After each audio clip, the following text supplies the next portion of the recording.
Hola, hola, este es el día que ha hecho el Señor, nos alegraremos y nos gozaremos delante de Él. ¿Cómo están, hermanos?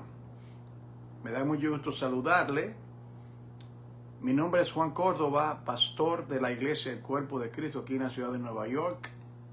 Mucho gusto saludarle para que continuemos poco a poco profundizándonos en el estudio expositivo temático de las Sagradas Escrituras.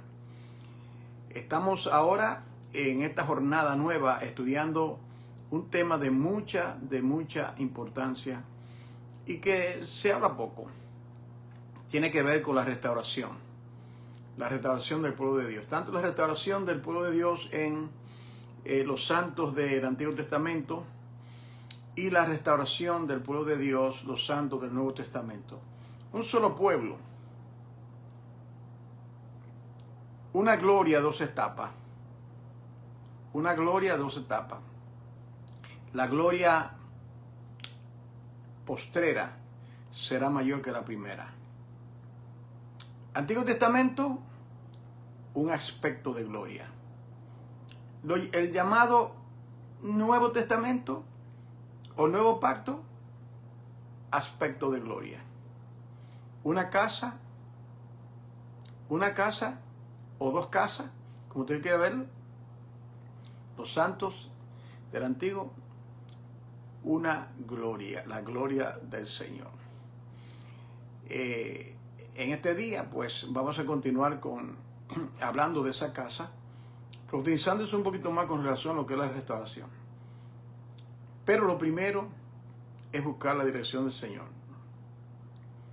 Oren conmigo. Padre, en el nombre que es sobre todo nombre, este día, como todos los días que has creado, es con el fin de que tú seas glorificado. Señor, gracias por este día que nos has regalado. Gracias por la vida física, pero la más importante, la vida espiritual que hemos adquirido cuando perdonaste todos nuestros pecados y los trasladaste a la profundidad de la mar. Gracias por esta salvación tan grande en Cristo Jesús. Padre, te suplico, como habla Proverbios, sabiduría sobre todas las cosas, adquiere sabiduría. Necesito la sabiduría que viene de lo alto, que es pura, perfecta y llena de buenos frutos. Da gracias a los oyentes, en el nombre de Jesús. Amén. Biblia a mano, mi corazón, oh Dios, está dispuesto, dice Salmo 108. Y que el Señor sea grandemente glorificado. Saludamos a la hermana Maritza.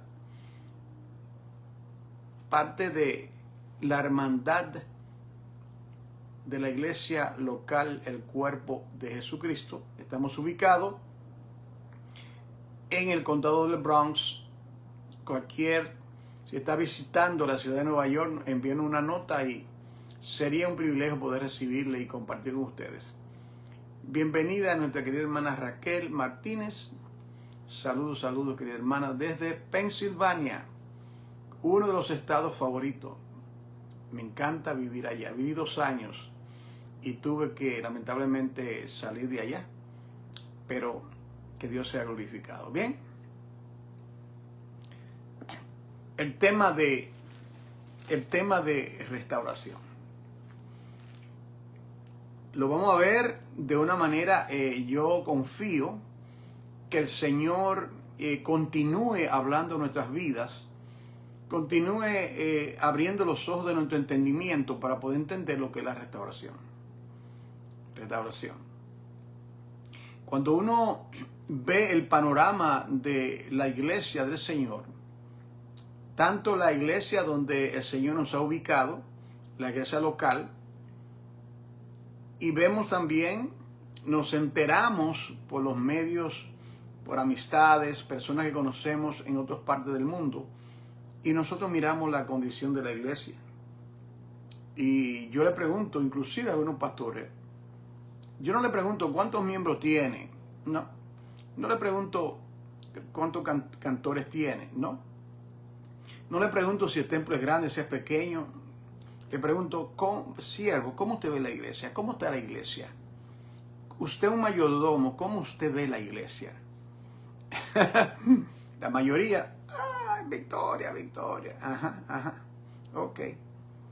Y no digo más, porque cuando nosotros escudriñamos la historia gloriosa del desarrollo del pueblo de Dios llamado Israel, y vemos la continuación de ese pueblo, porque es una continuación. Cristo no vino a fundar el cristianismo. Es un solo pueblo y que te hace una transición entre los santos del Antiguo Testamento, y ahora la transición es que esos santos del Antiguo Testamento, por la predicación de Juan el Bautista y del Mesías, ahora pasan de la sombra a la sustancia, el simbolismo, la tipología del Antiguo Testamento a la realidad que hay en Cristo Jesús. Un solo pueblo, un solo pueblo. Entonces,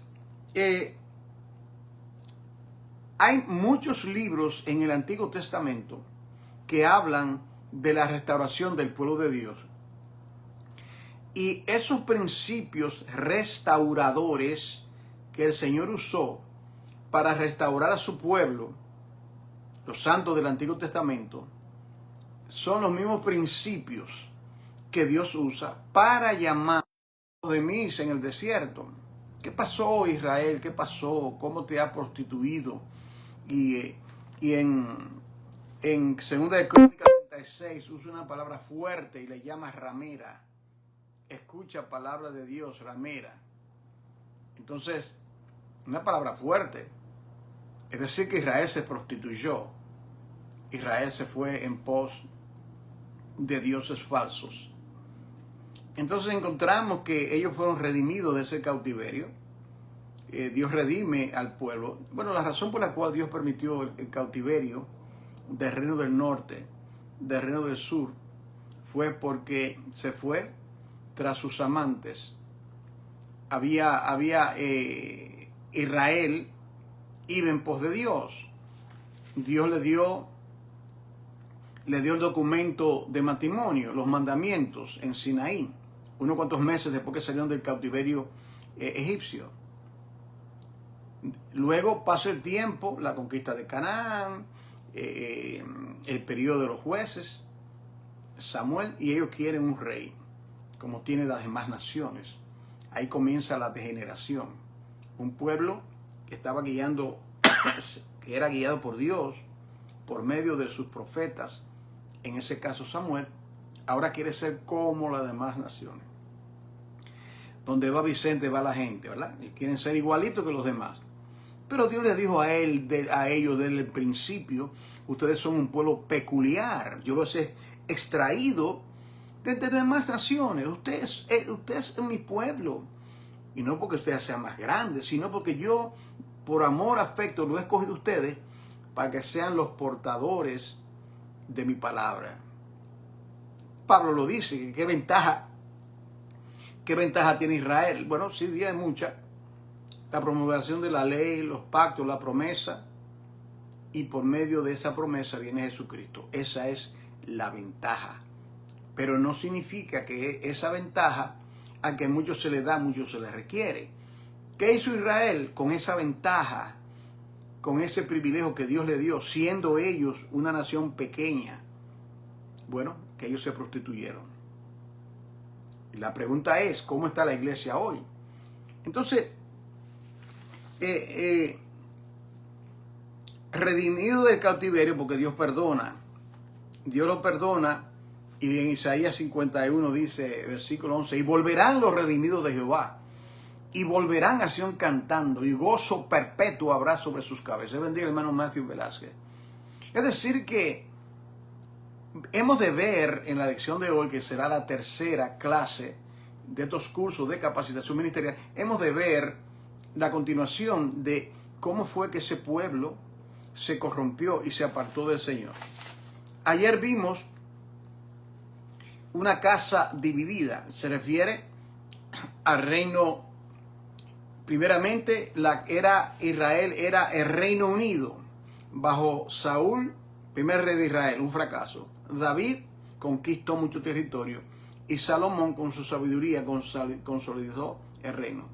Fue consolidado. Pero por causa de la idolatría, Salomón no practicó lo que enseñó. El reino fue dividido en 12 pedazos.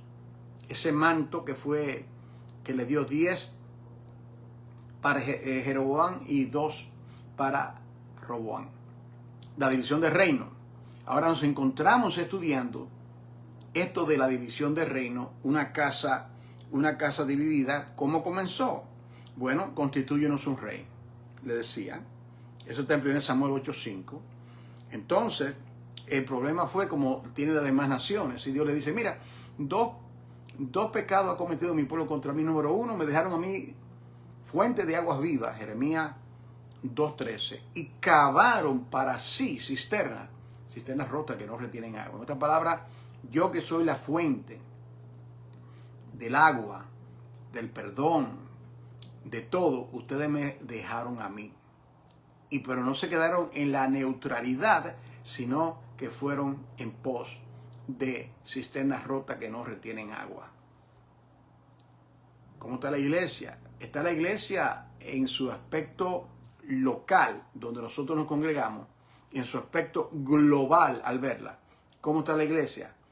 ¿Está buscando cada día más fuentes de aguas vivas o está cavando cisternas rotas que no retienen agua? Evaluémonos y contestemos esa pregunta. Entonces, Israel se aparta, el reino se divide. Israel entonces, el reino del norte, capital Samaria, el reino del sur, Judá y Benjamín, reino del sur, Jerusalén, la capital. Hoy vamos a ver de más cerca el reino del norte. 3 cosas vamos a ver. El nacimiento del reino del norte.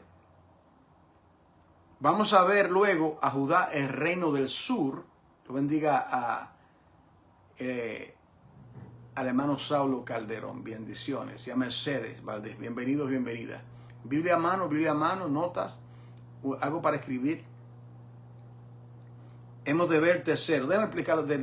Primeramente, vamos a, número 1, mirando de cerca a Israel.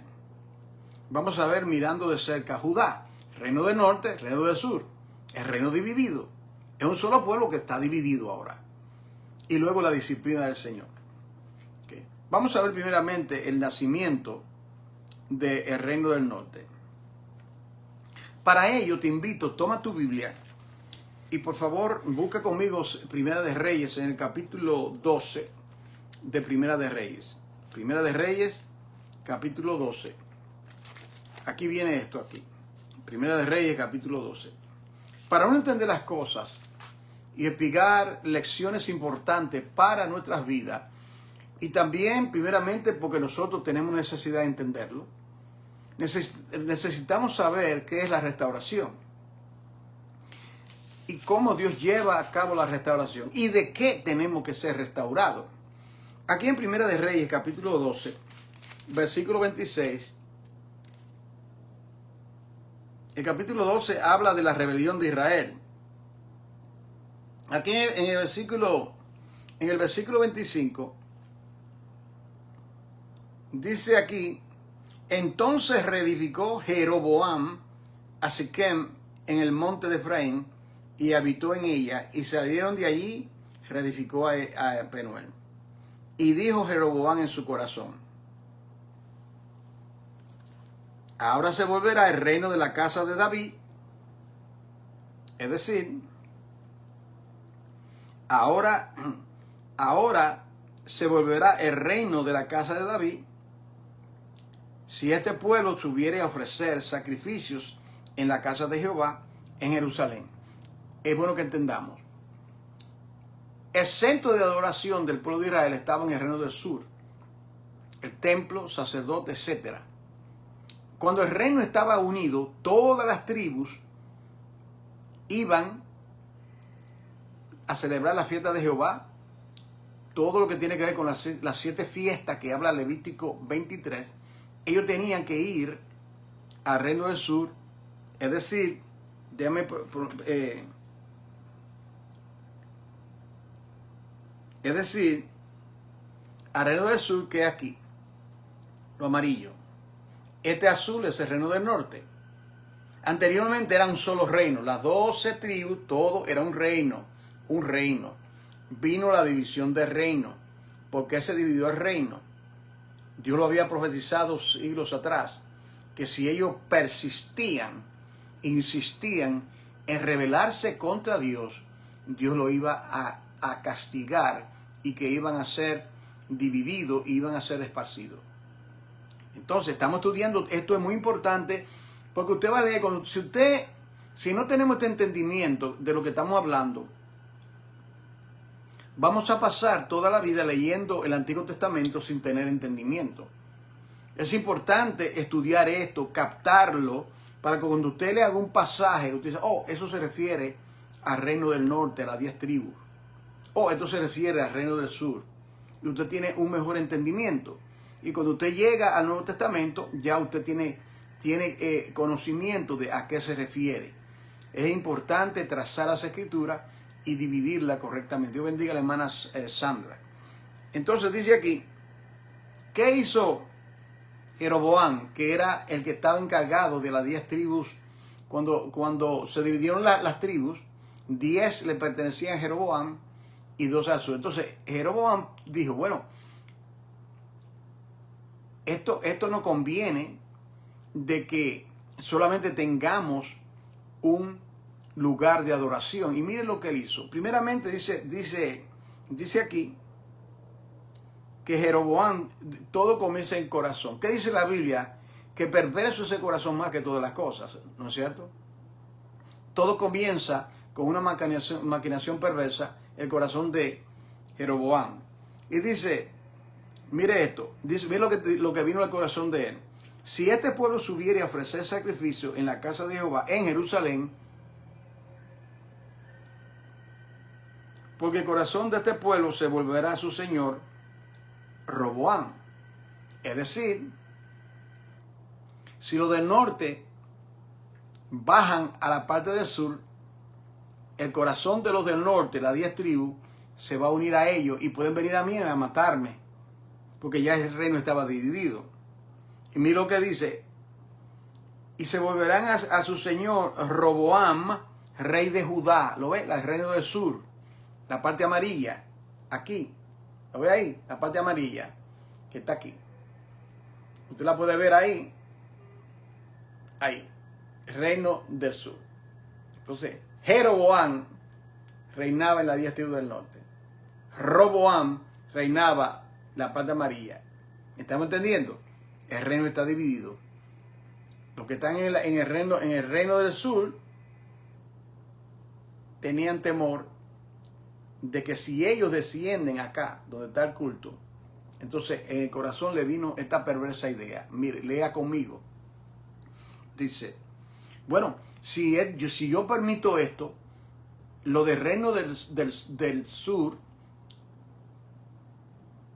donde Roboam es el rey, van a venir y me van a tomar mi control. Me matarán a mí y se volverán a Roboam, rey de Judá, se tornarán a él. Y habiendo tenido consejo, es decir, Jeroboam, ¿qué hizo él? Hizo 2 becerros de oro. Y dijo al pueblo, bastante habéis subido a Jerusalén, he aquí tus dioses, oh Israel, los cuales te hicieron subir de la tierra de Egipto. Esto es nada nuevo de construir becerros. Ya en Éxodo 32 hicieron el becerro de fundición, ustedes recuerdan, y murieron 3,000. Entonces puso uno en Betel y otro en Dan. Versículo 30. Y esto fue causa de pecado, porque el pueblo iba a adorar delante de uno hasta Dan. Oiga esto, hizo, no es de Dios, no es diseño divino, hizo también casas sobre los lugares altos.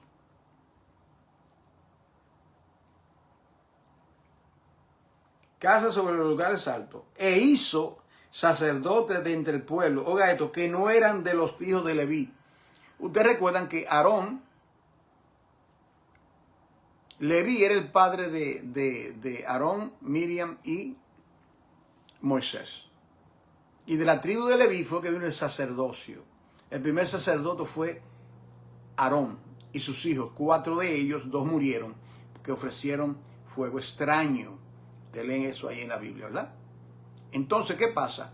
Que este Jeroboam formó un culto a su diseño. Ya tiene los dioses falsos, becerros, ya tiene el sacerdocio, ya tiene que no eran levitas. En otras palabras, un culto, un ministerio, podríamos decir, según el corazón. Ahora, yo le pregunto a ustedes, ¿no existe eso hoy? ¿No hay falsos ministros,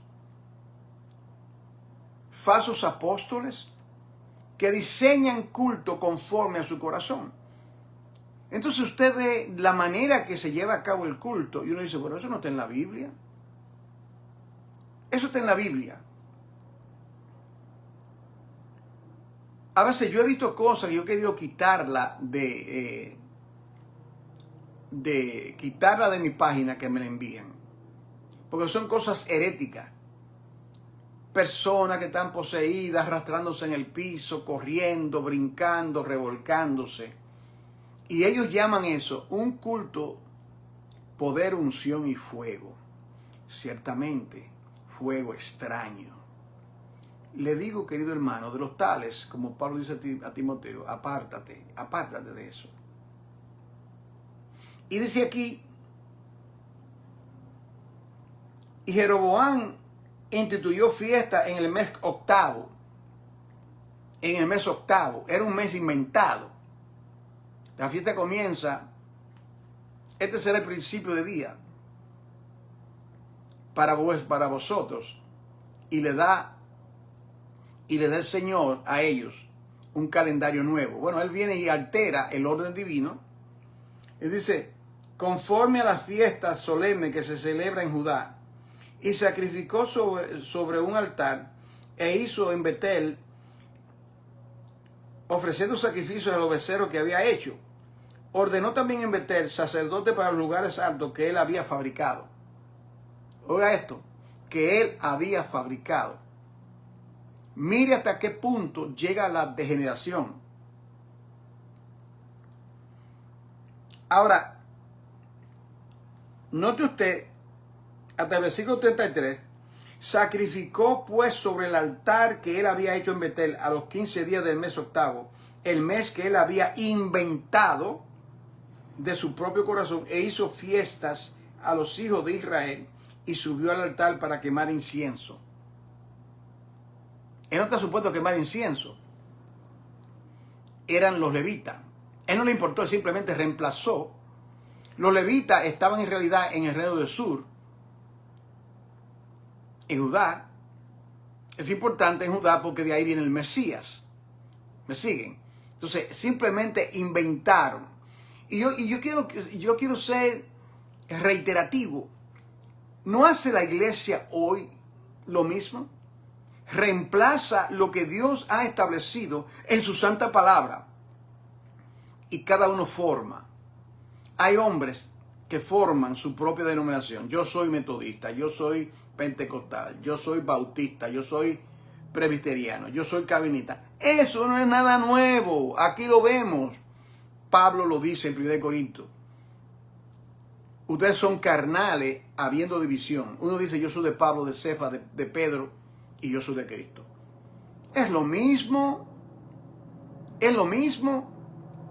Y de ahí la necesidad de entender lo que es la restauración. ¿Por qué Dios lleva a su pueblo a un cautiverio y llama a Israel ramera? Ahora, en el capítulo 13, versículo... bueno, sí, ya lo leí eso. Ahora bien, entonces, invención del hombre.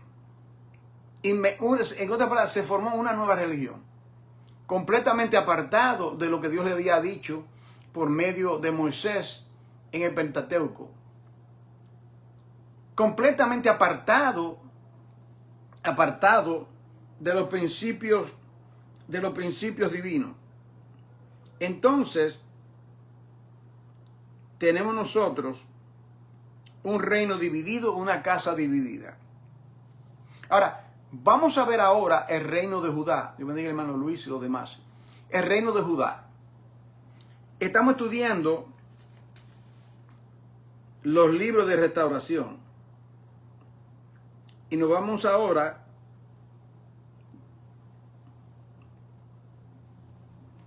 la restauración del pueblo de Dios.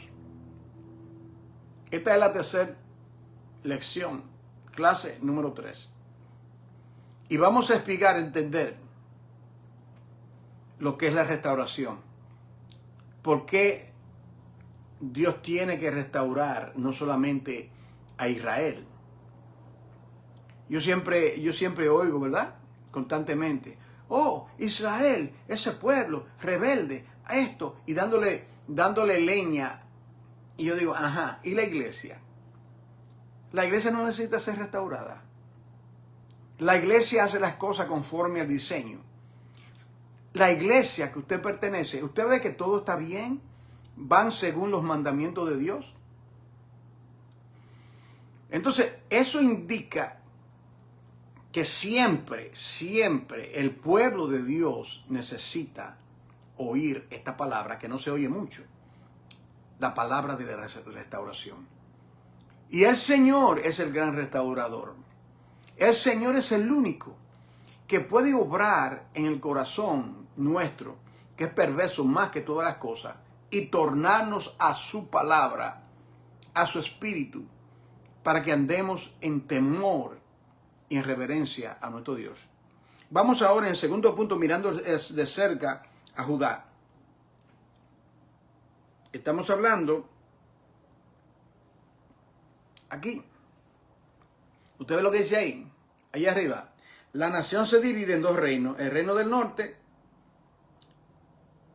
y Judá, Israel, el reino del norte, aquí es sur, y Judá, el reino del sur.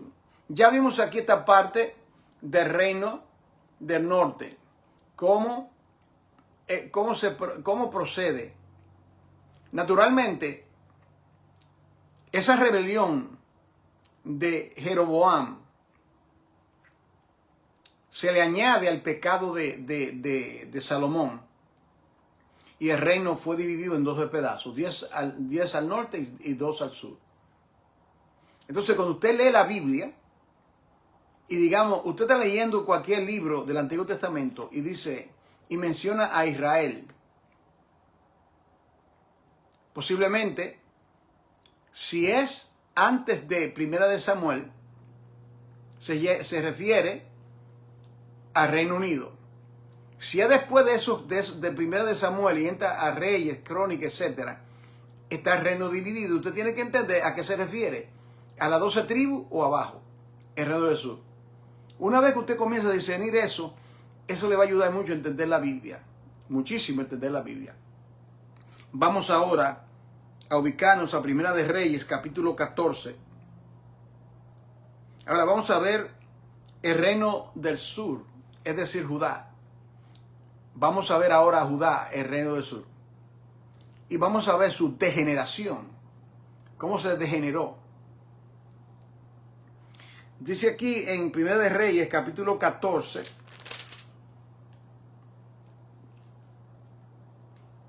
en el reino del sur, naturalmente, es el reino de Roboam. Roboam fue hijo de Salomón. Fue hijo de Salomón. Porque en el reino del sur, reinó Saúl, David y Salomón.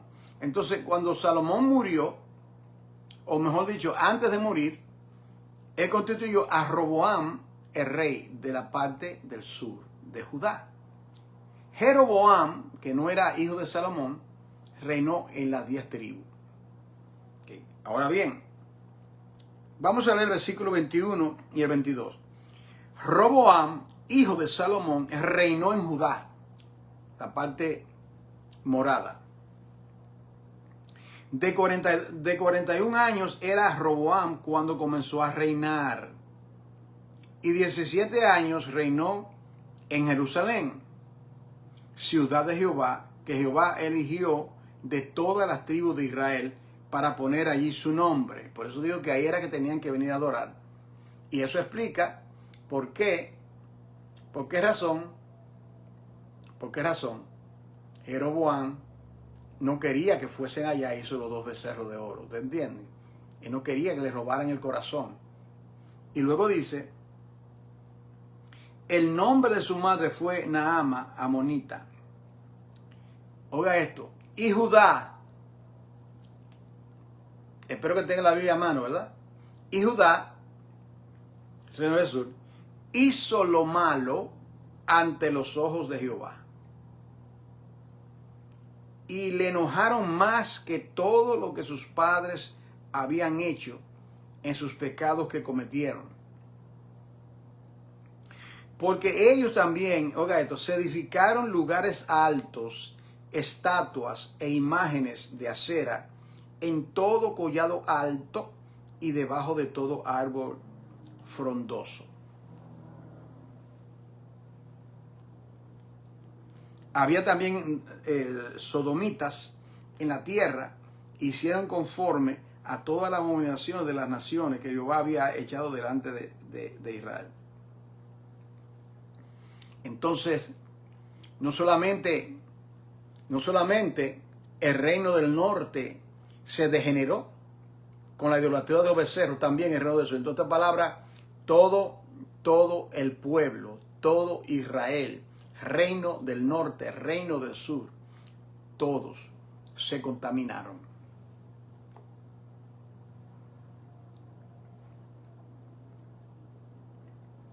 Y ahí ahora, mire esto, hermano, qué interesante. La idolatría, la degeneración fue que Judá hizo lo malo delante de Jehová. Primero de Reyes 14:22. Y luego la idolatría. En lugares altos pusieron sus altares para adorar a dioses falsos. Aquí, préstele atención, familia, aquí a Primera de Reyes, capítulo 14, versículo 25 en adelante, y mire esto. Al 5.º año del rey Roboam, hijo de Salomón, del reino del sur, subió Sisac, rey de Egipto, contra Jerusalén, a atacarlo. Y tomó los tesoros de la casa de Jehová y los tesoros de la casa real y los saqueó todo. También se llevó todos los escudos de oro que Salomón había hecho. Toda la riqueza. Y en lugar de ellos hizo el rey Roboam escudo de bronce y los dio a los capitanes de los de guardia, quienes custodiaban la puerta de la casa real. Y cuando el rey entraba en la casa de Jehová, los de la guardia los llevaban y los ponían en la cámara de los de la guardia. Hermano, no entiendo. Alguien dice, no entiendo lo que eso significa. A veces yo se lo puedo ilustrar. Aquí no había objeto de plata en el lugar santo y en el lugar santísimo. Ahí solamente estaba el oro, los vasos de oro. En el lugar santo estaba la mesa de los panes de la proposición, de madera de acacia cubierta de oro. Estaba el candelabro de oro. Yo tengo aquí una pequeña réplica que yo la uso para dar mis clases en la iglesia. Y para explicar algunas cosas, estaba el candelabro de oro. Estaba el altar de incienso, que también era de oro. Pero ¿qué estaba afuera? Bronce. Bronce. ¿Qué significa el bronce en la Biblia? Sacrificio, lugar de matanza. En ese altar de bronce se mataban los animalitos. Usted puede ver ahí, en esta, a ver si se lo puedo magnificar. Usted puede ver ahí a los levitas trabajando. El pueblo traía las ofrendas y aquí, lo ven, mira el color de bronce. Ahí, en ese altar de bronce, ellos sacrificaban a Jehová. Estaba el lavacro para lavarse. Antes de acercarse a la presencia de Dios aquí, o sea, el objetivo era que el adorador venía con arrepentimiento y traía la víctima, era degollada aquí. Y luego los sacerdotes descendientes de Aarón, todos los sacerdotes eran levitas, pero no todos los levitas eran sacerdotes. Solamente los descendientes directos de Aarón podían ser sacerdotes. Los demás cumplían diversos trabajos. Entonces se lavaban aquí los pies y podían entrar. El sacerdote, el sumo sacerdote, una vez al año. Esto aquí representa a Cristo, la cruz. La cruz. Entonces, si se robaron, 7 hombres vino el rey de Egipto y atacó a Jerusalén y se llevó esos de oro. Entonces ellos no podían ministrar porque ahí no estaban los judicios de Jehová. Eran 7 pies en total, 2 en el lugar santísimo, 3 en el lugar santo y 2 en el patio, el atrio exterior. 7, el número divino. Entonces, ¿qué pasa? Es decir, se sustituyó el bronce por el oro. ¿Usted está entendiendo? Se sustituye el bronce por el oro, es una degeneración. De la anotación, ¿se recuerda el sueño que tuvo Nabucodonosor de esa estatua? ¿De qué era la cabeza? De oro. El metal más codiciable, ¿verdad? Y luego, ¿qué pasa? Según pasó el tiempo, que había una degeneración en los imperios del mundo y llega uno que era bronce mezclado con barro. Degeneración. Es decir, que todo estaba pico abajo. Degeneración. Entonces, el tercer y último punto viene esto. La disciplina del Señor. La disciplina del Señor. El pueblo pecó contra Dios. El reino fue dividido. Dicho sea de paso, yo lo expliqué. El reino del norte fue esparcido en el año 722 antes de Cristo. Las tribus del norte, como castigo, ya tienen esparcida desde ese año hasta ahora, creo que son 2700 años. Están esparcidos en todo el planeta. Seguramente en el país que usted precede, casi estoy 100% seguro, hay descendientes de ese esparcimiento. Se ha comprobado en España, se ha comprobado genéticamente por todos los aspectos, descendiente de lo que se esparcieron hace 2700 años. Esto es historia, esto se puede verificar. El reino del norte nunca regresó. El reino del sur, 70 años. ¿Estamos entendiendo? 70 años de cautiverio y ellos regresaron. Volverán los redimidos de Jehová, volverán a Sion cantando y gozo perpetuo habrá sobre sus cabezas. Isaías 51:11. Ellos regresaron. Y esos que están aquí hoy, allá, son descendientes de las tribus del sur. Ahora, Dios ha prometido una restauración a todo Israel. Siempre un remanente, siempre un remanente. Es bueno que usted entienda que cuando se dice que va a haber una restauración, no crea que todo judío allá, todo el mundo va a ser salvo. Eso no es así. Solamente un remanente, un remanente. Cuando Cristo vino, un remanente lo aceptó. Cuando vino la orden para retornar a reconstruir el templo y las murallas, solamente un remanente, un remanente. Entonces, Dios usa oído ahora, porque ahí va usted ahora. Dios a veces nos saca de ciertos lugares donde hay pura religiosidad, contaminación. Y Dios viene su palabra de restauración, restaura su vida. Y como yo he predicado por más de 10 años, usted da su éxodo. Yo lo di de dos congregaciones. La primera estuve 15 años, salí. Estuve ahí desde el 70 hasta el 1985. Y luego, en el 85 fui a otra congregación, donde fui uno de los pastores, pero Dios me dio mi éxodo. Las cosas no estaban bien. Se estaban creando intereses personales en ese lugar. Y yo di mi éxodo, o el Señor me lo permitió. Entonces, ¿por qué? Porque Dios me había lavado los ojos con colirio y yo no podía permanecer ahí. O sea, la casa se está cayendo, hay corrupción, yo voy a permanecer ahí. Eso es lo que se llama restauración. Dios quiere retornarnos a Él. Nos saca, es doloroso, es un proceso, nos quedamos solos por un tiempo. Y el Señor gradualmente nos lleva a su perfecta voluntad. Dios bendiga a Lily Cooper. Entonces, ¿qué viene ahora? O sea, el reino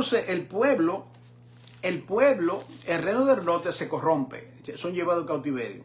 El reino del sur se corrompe, todos están contaminados, se corrompen y Dios, pero eso es un castigo de parte de Dios. Ahora, vamos a ver ahora de que lo que se llama, el tercer punto, la disciplina del Señor. Recordemos, amados míos, queridos hermanos, es el pueblo de Dios. Llámese la casa del norte, la casa del sur, descendiente directo de Abraham. Es un pueblo que Dios amó, es un pueblo que Dios aún ama. ¿Y qué va a hacer Dios con los hijos rebeldes? Pregunta, ¿qué hace usted con su hijo o su hija rebelde?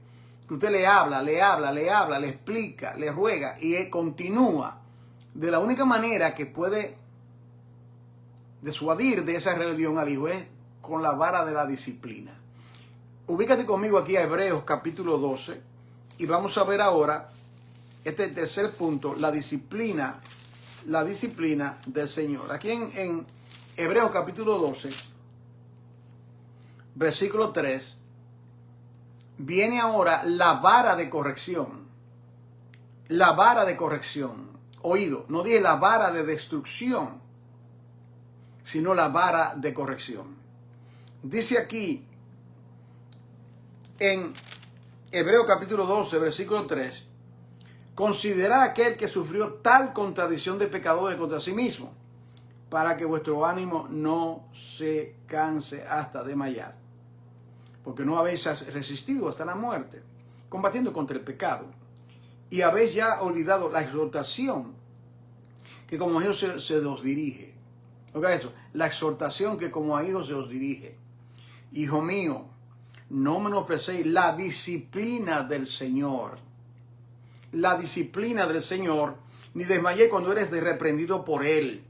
Porque el Señor al que ama disciplina y azota a todo aquel que recibe por hijo. Dios había recibido por hijo a Israel. Cuando Israel era muchacho, yo le amé y de Egipto saqué mi hijo. Y luego dice, si soportáis la disciplina, Dios os trata como a hijos. Porque ¿qué hijo es aquel a quien el padre no disciplina? Pero si se os deja sin disciplina, de la cual todos han sido participantes, entonces soy bastardo y no hijos. Bastardo. Entonces tiene el término bastardo, ¿verdad? Un hombre de una relación ilícita y por allá en un país, fuera de su casa, engendra un hijo. Él no lo disciplina, él simplemente pasó un tiempo con una persona, una relación adulterina, y dejó al muchacho por allá o la niña, y él no se preocupa, pero Dios no es así. Dios no tiene bastardo, Dios tiene hijos. Entonces dice, si te dejo sin disciplina, eso significa que eres un bastardo, un hijo ilegítimo. O no, mi pueblo, Israel, o la iglesia, el cuerpo de Cristo, nosotros, su pueblo, somos parte de su iglesia. ¿Y qué va a hacer él? Nos va a disciplinar. Pero si os dejo sin disciplina, ustedes son bastardos. Y ahí continúa, lea hasta el versículo 17, para que lo podamos ver más claro. Ahora bien,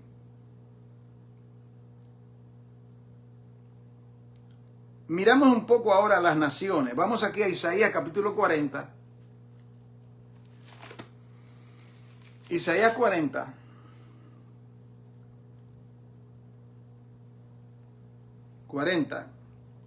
Del 15 a 17.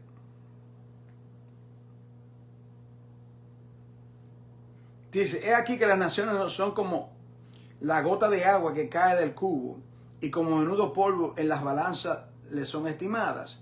He aquí que hace desaparecer las islas como polvo. Ni el Líbano bastará para el fuego, ni todos sus animales para el sacrificio.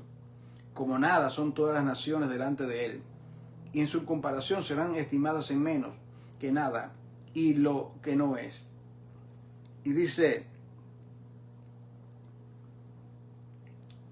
las naciones son menos que nada para él.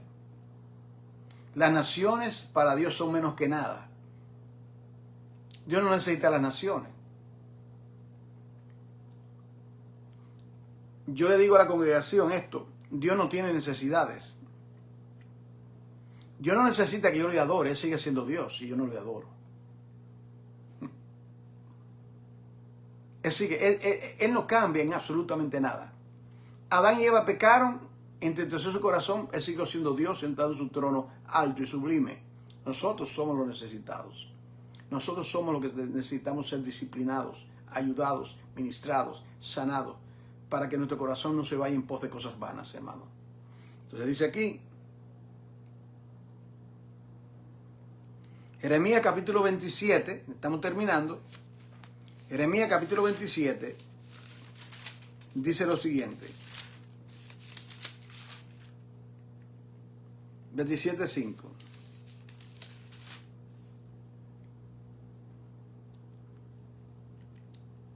Yo hice la tierra, el hombre y las bestias que están sobre la faz en la tierra. Con mi gran poder y con mi brazo extendido, la di a quien yo quise.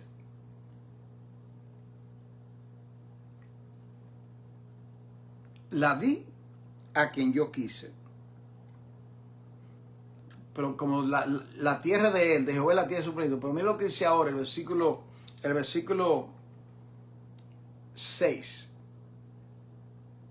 Ustedes son mi heredad. Pueblo mío eres y ovejas de mi prado. Versículo 6. Como todo es de él, mira lo que él hace. Y ahora, la disciplina del Señor. Y ahora, esto es al reino del sur, Judá. Al reino del sur. Yo he puesto todas estas tierras en manos de Nabucodonosor, rey de Babilonia. Mi siervo, un pagano, ¿no? Y aún las bestias del campo le he dado para que le sirvan. Y todas las naciones le servirán a él, a su hijo y al hijo de su hijo. Oiga esto, hasta que venga también el tiempo de su misma tierra y la reduzca a servidumbre muchas naciones y grandes reyes.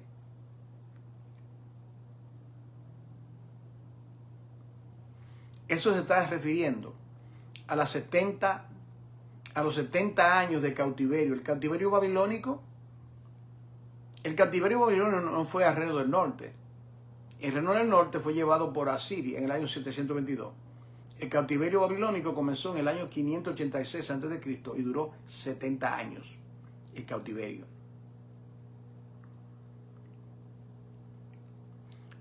¿Qué significa eso? Que si el pueblo fue llevado en cautiverio, ya no tienen el templo. Si el pueblo fue llevado en cautiverio, no tienen la ley o la Torá, como ellos le llaman. Si se fueron llevados en cautiverio, no tienen al Dios verdadero. Pero dentro de ese cautiverio, aún dentro de los cautivos, Dios tenía siervos que estaban cautivos. Por ejemplo, Daniel fue llevado cautivo. ¿Okay? Ezequiel fue llevado cautivo. Y Dios usa, en medio de ese cautiverio, Dios usa esas vidas como instrumento de restauración. O si pudiéramos oír esta palabra. Dios viene a tu vida, hermano querido, hermano. Te revela que las cosas no están mal en la vida suya. Que las cosas no están bien en la iglesia donde te estás congregando. Que hay falsedad. Nada más se habla de dinero, que pactar, que prosperidad, que todo está bien. Pura falsedad. Y Dios te envía la palabra de restauración, como lo hizo conmigo. En el año 1990 comenzó la palabra de restauración. 20 años yo era cristiano. Para sacarme de ese cautiverio religioso. Oh, sí, era hijo de Dios. En cautiverio. ¿Me explico? Oh, sí, Israel siguió siendo hijo de Dios. Sirviendo a los asirios. El rey de Judá era hijo de Dios. Sí, sirviendo a Nabucodonosor. Pero en cautiverio. La iglesia de Dios hoy día, ¿cómo usted ve la iglesia hoy día? ¿Cómo usted la ve? Comencemos escudriñando nuestro corazón. Pero no es mirar para allá y señalar el dedo, es mirar hacia mí. Como dijo alguien, cuando señalo, 4 dedos apuntan hacia mí. Es mirarnos delante, Señor, verdaderamente no estoy bien. Restáurame, oh Dios, restáurame. Haz resplandecer tu rostro sobre mí. Yo recuerdo cuando esa palabra de restauración vino a mí. Yo me encontraba en el estado de Maryland. ¿Es este testimonio? Y ya Dios estaba tratando conmigo y que yo tenía que dar un éxodo de ese lugar donde yo estaba. Escuchen bien, yo era pastor. Era uno de los pastores. Y el Señor me estaba diciendo, tiene que salir de acá. Es más, desde el momento que fui a ese lugar, ya yo quería irme. Pero el Señor me habló y me detuvo para que yo compartiese este mensaje que estoy dando hoy. Y al cumplirse exactamente 5 años, el Señor, oí la voz de Dios, ya es tiempo de que salga. Y salí hasta el día de hoy. Pero esa voz del Señor, la escuché impactante en el estado de Maryland. Y el Señor, cuando yo quería salir de ahí, acabando de entrar, estando 6 meses, el Señor me habló de una palabra impactante. Creo que Hechos 4:12. Y dispuesto en pie a la palabra de esta vida. Dios me estaba dando a mí una orden, no te vayas todavía. Te he llevado con propósito. Lo que le estoy diciendo a ustedes es, hermano, que Dios nos comienza a restaurar y es con el fin de restaurar a otros. Es decir, somos instrumentos de restauración. Y eso no para, eso es continuo. Es un aprender y desaprender. Es que el Señor trate con uno. Y una vez uno sale, oh hermano, usted no es la misma persona. Oh no. Una vez viene la palabra de restauración a una vida, a una hermana, a un joven, a un hombre, aunque tenga 50 años en el Evangelio, esa palabra le impacta. Usted no puede regresar a Egipto. Usted no puede regresar a esos días. No. Es una palabra impactante, una palabra de restauración. Voy a terminar con 2 de Timoteo capítulo 2. Acompáñenme por favor para terminar. 2 de Timoteo capítulo 2 versículo 19. 2 de Timoteo capítulo 2 versículo 19. Vamos a leer. Dice aquí: pero el fundamento de Dios está firme. El fundamento del hombre es tambaleante, está completamente podrido. Pero el fundamento de Dios está firme y tiene un sello. ¿Cuál es el sello? Conoce el Señor a los que son suyos. Conoce el Señor a los que le pertenecen. Mis ovejas oyen mi voz y yo le doy vida eterna. Y apártese de iniquidad todo aquel que invoca el nombre de Cristo. Ahora viene esto acá. Pero en una casa grande, la iglesia, Israel era un pueblo grande, ¿verdad? Bueno, 3 millones aproximadamente salieron del Éxodo y siguieron multiplicándose. La iglesia son millones y millones de personas que dicen que son cristianos, están en una casa grande, pero mire lo que dice. En una casa grande no solamente hay utensilios de oro, ¿les suena? Utensilios de oro, lo mejor.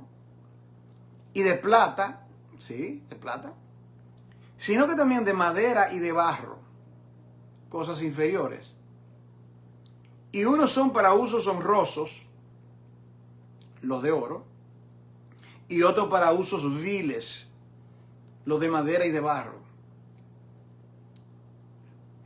Hermana querida, en su cocina usted tiene muchos utensilios y en el baño usted tiene utensilios en una misma casa. ¿Están entendiendo? Es la misma casa. A mi derecha, donde yo estoy hablando ahora, está un dormitorio. A la derecha está la cocina, donde hay limpieza, se lava la cosa con agua caliente, y a la izquierda está el baño. Ambos lugares, particularmente las mujeres, les gusta eso limpio, limpio. Nadie va a tomar un utensilio que esté en la cocina y lo va a usar para algo en el baño. Y tampoco va a tomar algo del baño para usarlo en la cocina. ¿Estamos entendiendo ahora? Hay diferentes utensilios. Así que, oiga esto, así que, por cuanto hay utensilios de barro para usos viles, y hay utensilios de oro y de plata para usos honrosos. Así que si alguno se limpia de estas cosas, del pecado, de la vanidad, de todo lo que quiere impedir dar un servicio digno de él, si alguno se limpia, será instrumento para honra o será un vaso de oro o de plata. Si usted fuese un utensilio y pudiese hablar, ¿en qué lugar usted prefiere comprando? O esa torta, o ese pudín, o ese bizcocho, qué sabroso va a estar. Bueno, yo quisiera ser un utensilio que se use por vasos honrosos. Es decir, en la cocina. Yo creo que usted entiende, ¿verdad? Y dice, será instrumento para honra, oiga bien, santificado, va a ser usado aquí. Aquí está lo de barro, perdón, aquí está lo de bronce, aquí. Yo quiero estar acá, yo quiero estar acá. Y dice, útil al Señor, oído, no al pastor, no a la sociedad de damas, de jóvenes, no. Al Señor es que sirve, querido hermano. Tu ministerio es al Señor es que sirve. Yo tomo este tiempo, estudio la palabra todos los días. Y a yo servir a la iglesia, el cuerpo de Cristo, como pastor, con P minúscula, es al Señor que yo ofrezco este servicio, con todas mis imperfecciones. Es al Señor que sirve. Útil al Señor, dispuesto para toda, teodea, toda buena obra. Útil al Señor para toda buena obra. Que sea el Señor. Según de Timoteo, capítulo 2, versículo 19 al 11, hermana Mercedes. Para mí ha sido un honor, un gran privilegio compartir con ustedes. Ahora, ¿qué usted va a hacer con este estudio? ¿Lo va a dejar ahí? Bueno, usted puede servir al Señor compartiendo en todas sus páginas. Seguramente tiene más de una. En todas sus páginas ponga mensaje, tercer estudio de restauración por el pastor Juan Córdoba, y lo pone, compártalo. Y esa palabra se sigue expandiendo. Si alguno de ustedes viaja a los Estados Unidos, yo vivo en la ciudad de Nueva York y la iglesia está aquí en la ciudad, no en el estado, la gente confunde, estoy en la ciudad de Nueva York. Y para mí sería un privilegio conocerle. Pase por la congregación y extender nuestro amor. Padre, en el nombre que es sobre todo nombre, quiero darte las gracias por permitirnos estudiar tu palabra juntos. Sin ti nada podemos hacer. Ayúdanos, oh Dios. Restauranos, oh Dios, a resplandecer tu rostro sobre nosotros. Por amor a ti, en el nombre de Jesucristo. Amén. Que Dios, familia, un privilegio una vez más. Dios le bendiga. Mañana nos reencontraremos a esta misma hora, aproximadamente. Que Dios le bendiga y que pasen un feliz día.